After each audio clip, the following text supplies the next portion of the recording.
start of quarantine, I was sitting at 197. Today we're at 189.8. Okay.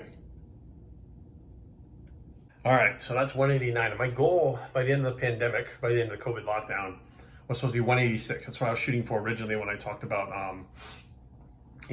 getting leaner, slimming down, trying to control body fat. And I knew I couldn't lift weights, so I was going to lose some muscle mass in the same time. So it was more of that Victor Martinez, when he went to jail, what he did was slim down, lost the muscle, and tried to stay as lean as he could. So when he got back out, he could grow the muscle again. But let's get out of the bathroom and talk about this.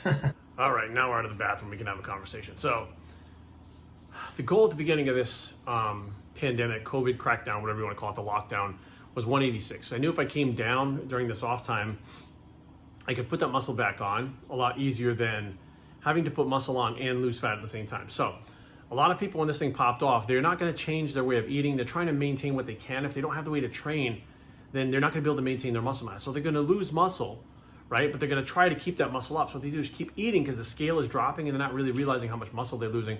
So the scale is stabilizing, but their muscle's coming down and their body fat's going up. And when they're done, they may be the same size, like weight-wise on the scale, but now they have to lose the fat and gain the muscle back. When you're losing fat and gaining muscle, that's twice as hard as just gaining muscle. And for me, now it's muscle memory. Muscle memory is the fun part.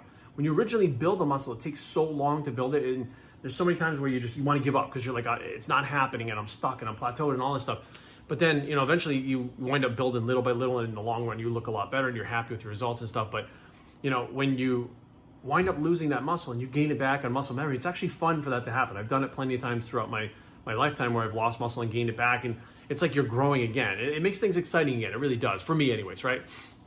So I knew that if I was trying to keep my weight at, I was like 197, 198 around there. Now I was at 205 when I started intermittent fasting. I dropped from 205 to 195. When we were on vacation, I dropped to like 193, I think it was. And I was like, fuck, it's going down too fast. Now, we still had gyms available to us, so I didn't really want to drop that weight that fast like that. So I increased my macros, even with some carbs still in there. Got back to like 196, 197. I was maintaining that, and we got hit with the crackdown or the lockdown or COVID crackdown or whatever you want to call it, right?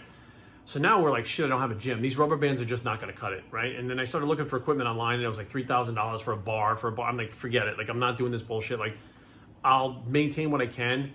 And then when I'm done, what I'll do is stay lean and try to get leaner. Like that, I'm like, that's what I can do. I can try to get leaner. Now, it may be hard for me to get leaner because I'm not training with weights and I'm losing muscle mass. My metabolism is actually changing and slowing down. When you lose muscle, your metabolism slows down. Metabolically active tissue, like muscle tissue, burns more calories at rest. So while you're training, and I do failure training, which does cause metabolic spikes, and it does help greatly with fat loss. It's not just about building muscle. Training to failure helps your body lose fat faster. It speeds up metabolism from training that hard. So I was like, I can either, try to stay the same weight and get fatter, and then wind up going to the gym and having to diet really hard to get it off, and then the muscle that I lost, then rebuild the muscle, or try to build it and lose it at the same time, which is even a slower process. Or I can go ahead and lose the muscle, lose fat at the same time, right? And when I get to a certain point, like right now I'm going to try to stabilize my weight where it is. Like I think 189 is good. I feel really thin at 189, so I know a lot more muscle is coming off than fat. Because when I was 189 competing, like not on steroids, which is what I was doing physique, I actually felt bigger and thicker and full than I do now. So I can definitely tell I lost muscle, and I'm okay with it. It's cool. It's a little hit to the ego at first, but when you realize you did it planning it, it changes the way you feel about it a little bit. So now the goal is to go ahead and just get by until the gym is open again. I'm probably gonna add some carbs back into my diet. I knew going on keto, I was gonna drop weight fast. Like that's just what happens to my body. I use it for contest prep. And I know how my body reacts to it. And this has been about 4 or 5 weeks I've been on keto, and I went back from that 197 down to 189. So I've dropped 8 pounds within that time. I still keep up with my cardio, so my cardiovascular conditioning is good. So when I go back to the gym, I can start training with weights again, use progressive overload, train to failure, build that muscle back really fast compared to, if I lost it in a month, I can build it in a month. It's pretty much, it might even come back faster than a month. Usually it comes back pretty fast. Build that muscle again. My cardiovascular conditioning is still up there, so I can still keep up with my cardio, raise my macros to the way I need to be, start training with weights again. My muscle will come back, and not only will I not maintain the body fat I'm at now, my body fat will go down as the muscle mass starts to come back. That metabolically active tissue is there. The macros don't get pushed up so high where it's too high for that. Your body winds up building muscle, dropping body fat, staying cardiovascular conditioned, and I'm like, within a month of coming off this lockdown, being back in the gym, I'll be in better shape than I've been in the last 2-3 years. like since I was competing as far as cardiovascular conditioning, because I do cardio all the time, but I haven't been doing an hour a day like I have now because there's nothing else to do. So my cardiovascular conditioning is up. It's going to be a struggle when I get back to the gym. I have to use weights that are very, very light and try to progressively build. But here's the great part. The COVID crackdown, the lockdown, whatever you want to call it, has forced me to become a better trainer. It's forced me to find alternatives, experiment, because now I have time to experiment.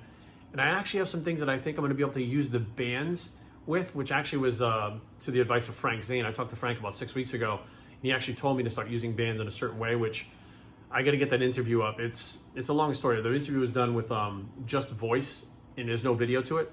And it's an MP3. I have to convert the MP3 to get it to work on iMovie. It's a long story, but Frank was telling me about using the bands to stay healthier with the weights together long term as you get older. And Phil Hernan preaches the same thing to me. I'm like, these guys that are older than me, they're preaching all the same things. So I think it's smart to kind of go in that direction. So once I get back to the gym, I have a new way to help myself build those mass back that I want, but also have a way to try to stay injury free, right? Which is, again, another big thing, especially at my age. You want to stay injury free. So 189 today, which is I saw this shit coming, and people are saying, like, Jerry, you're getting so thin and stuff. Like, yeah, I am. But you notice that the muscle mass that is going down, it stays very lean, right? You can still see all the striations and shit that are in my muscles and stuff. But there really was nothing for me to do other than either sneak into a gym somewhere or build a home gym myself to be able to continue to maintain that mass. And neither one I wanted to do. So it was a choice that I made that I probably wouldn't have made this choice 10 years ago when I was younger. I'm telling you right now, I probably wouldn't have made this choice. I would have went to someone's house. I would have, paid somebody to get the key to the gym or something. I would have figured out how to maintain my mass because I was so hell-bent on it. And I watched so many guys out there talking about, I have my gains, maintain my gains, and they're fucking eating like horses and stuff trying to maintain their gains. And I'm like, it's just, that's not for me anymore. So hopefully those of you that are still following, when you start following this stuff, when this started happening, the home workouts and stuff that I was doing, which I stopped posting them because, like, what's the point? You've already seen them, right? I do have a routine now, which I might actually post that up because I've been doing the same routine for about 4 weeks now. I may actually film that and post it up so you guys can see what's going on. That I've been trying to keep my conditioning as far as staying lean as I can, and having the muscle still working to keep up those pathways, those motor pathways that keep your body, your central nervous system firing properly. I'm still have all the motor pathways. Otherwise I wouldn't even have to work out, right? And then what would happen is by the time I get back to the gym, doing everything would feel awkward. Now when I get back to the gym, everything will feel normal. I'll just be a little bit weaker because the weights that I'm using is a lot lower, or are a lot lower. And when I start adding those weights back using progressive resistance in the bands, start feeding my body the way it needs to be fed to go back up in weight. And then I think we're going to see some drastic changes really fast, which is completely planned, completely aware that it's going to happen. And, it's one of those things where for now, I'm trying to maintain. I'm not trying to move forward. So for many people, they're trying to go forward. Maintaining, sometimes you got to go back to maintain. Sometimes to go forward, you got to go back to go forward. You go 3 steps up, 2 steps back, 4 steps up, 3 steps back. Like sometimes you got to go back and forth. So it's not always linear and straight up, consistently like that. So for today is Saturday, and so we start my cheat day tomorrow. I'm going to have a meal tonight with some carbs in it. Maybe start adding a little bit of carbs back into my diet now. That's another thing. If you want to weigh like 195, 196 and be full and lean, you got to diet down to 189.